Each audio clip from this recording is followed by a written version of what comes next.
Friend, Reena लोकगीत YouTube channel में आप सभी का स्वागत है।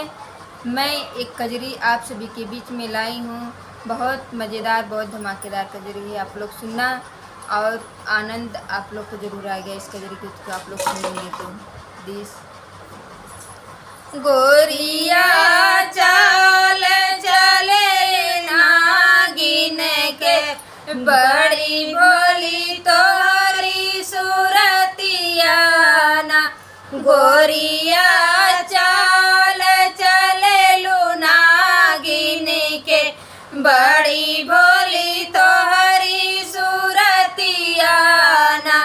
4 महीना राजा गरमी के दिनवा, 4 महीना राजा गरमी के दिनवा। टप टप चुए पसीनवा ना, टप टप चुए पसीनवा ना। गोरिया चाल चले नागिन के, बड़ी भोली तोरी सूरतिया ना।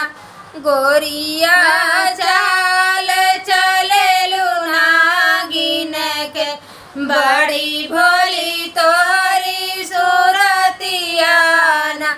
4 महीना राजा बरखा के दिनवा, 4 महीना राजा बरखा के दिनवा।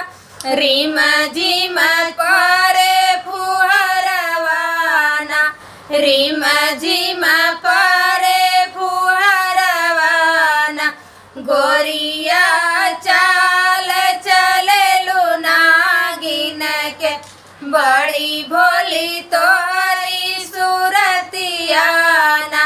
गोरिया चाल चले नागिन के, बड़ी भोली तोरी सूरतिया ना।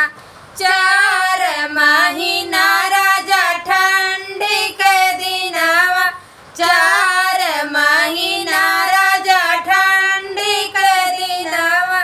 थर थर कांपे बदनिया ना, थर थर कांपे बदनिया ना।